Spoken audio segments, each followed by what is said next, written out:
What's good, everyone? And today I'm going to continue my series on how different components of video games work. Two of those videos are already out, they are about shaders and projectiles. And today I'm going to be talking about how physics in video games work.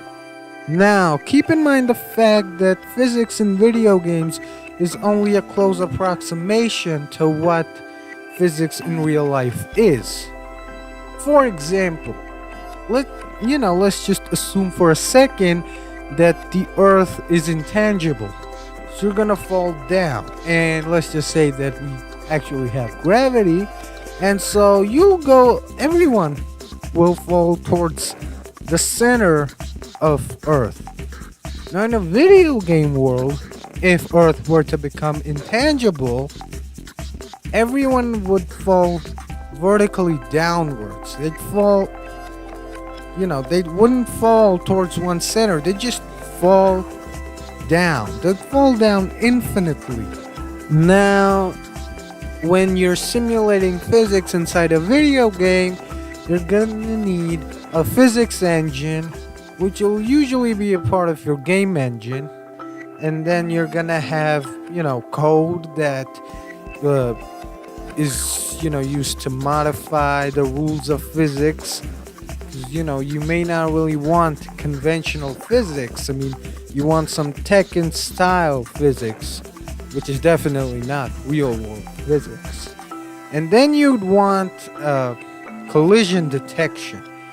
Now, in a video game, a computer cannot distinguish between what an object can or cannot go through.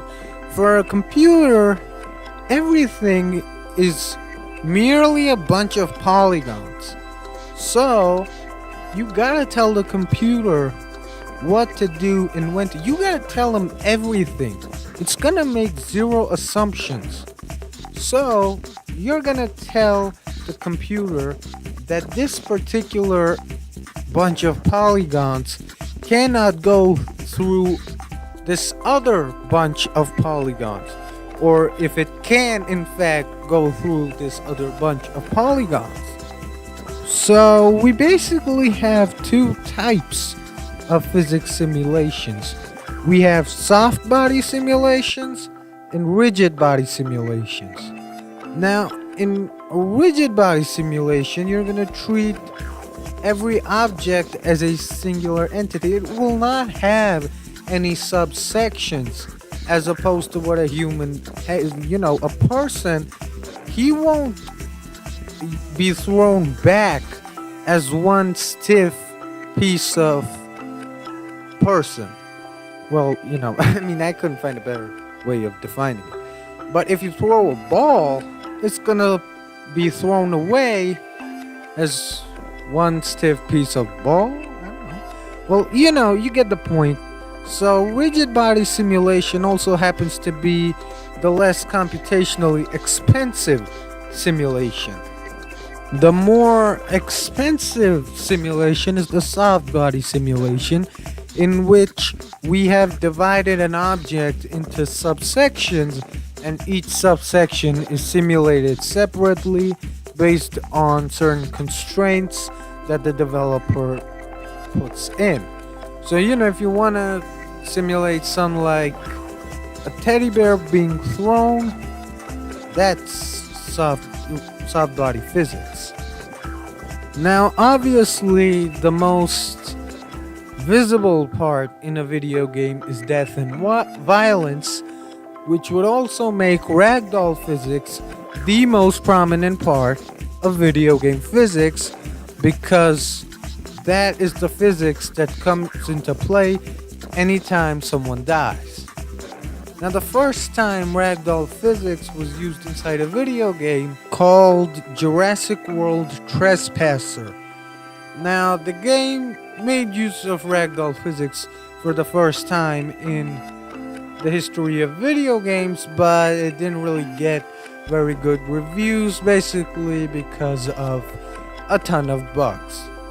But the game did manage to make a change in how people and NPCs overall died. Well, not just NPCs, everyone died in video games. So what would basically happen is now we'd have a skeleton which would consist of bones and joints which were defined by the developer, and they would basically define how the developer would basically define how these bones and joints would collapse when someone died.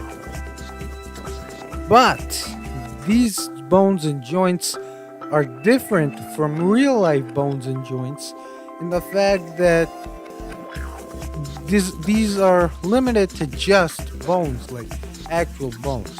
So, let me explain.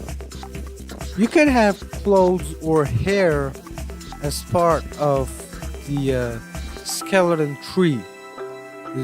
That's what we call the skeleton. You'd have a root bone, you'd have a bunch of different bones that be defined by the developer. So, you could include hair or clothes and stuff like that. So, if your character has, say, a ponytail, that's gonna be a part of his skeleton tree. Just a little fun fact. And so ragdoll physics, now there was a problem with ragdoll physics when it just came out, because as soon as you'd kill someone, the person would turn stiff and fall. That's not very realistic either. So this was further perfected by playing an animation and then implementing the physics. Now, this was also not a perfect method because the dead guy could clip out of the world. He could fall off the world while that animation was playing. But then he'd come back as soon as the animation was over, because then the physics would kick in and then he'd be where he's supposed to be. And then a little something called blended ragdoll physics came out, using which you'd have a pre-made death animation that play, but this death animation would not be allowed to violate the physics even when it was playing. And then at the present moment we have another form of ragdoll physics which we call procedural animation ragdoll physics. Now, in this particular type of ragdoll physics, we don't have a predetermined animation. So every time someone dies or is knocked out, it's gonna be a unique reaction based on the environment and other factors. So you don't really have a predetermined animation as you would in the previous two types, but the ragdoll physics would still remain highly realistic. Now, physics can also be extended to projectiles, but I've already got a video about projectiles in video games, so you may want to check that out. And that's about the size of it. Hope you guys learned something new, and let me know what you guys thought about this video in the comments. Like, subscribe, all that good stuff, and I'll see you guys next week. As always, this is your main man, Freeman Trespasser, signing out.